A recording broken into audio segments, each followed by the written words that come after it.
বিসমিল্লাহির রহমানির রহিম। আদ-দারসুস সাদিস ওয়াল 20 উসুলুত তাখরিজ বা হাদিস বের করার মূলনীতির 26তম দর্স।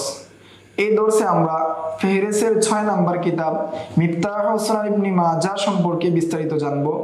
এই ফেহরিসের লেখক হলেন মুহাম্মদ ফুয়াদ আব্দুল বাকি রাহিমাহুল্লাহ। এই ফেহরিসটিও আগের ফেহরিসগুলোর মতো একই রকম ভাবে প্রস্তুত করা হয়েছে। এতে তিনি সুনান ইবনে মাজাহ এর কওলিয়া হাদিসগুলোকে প্রথম শব্দের হরফ অনুযায়ী সাজিয়েছেন।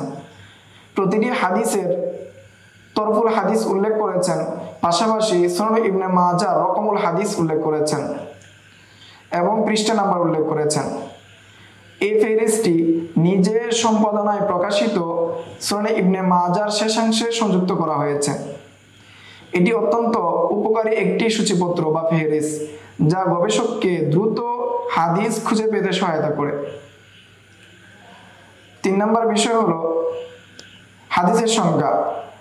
এই ফেহরিসে অন্তর্ভুক্ত কওলি হাদিসের সংখ্যা হলো 3100টি। সম্পূর্ণ সুনান ইবনে মাজাহে হাদিসের সংখ্যা হলো 4341টি, যা তিনি নিজে নাম্বার দিয়ে সাজিয়েছেন। আজকের দর্স এই পর্যন্তই। আগামী দর্সে আমরা উসুলুত তাখরিজের তৃতীয় পদ্ধতি সম্পর্কে বিস্তারিত আলোচনা করব। আসসালামু আলাইকুম ওয়া রাহমাতুল্লাহ।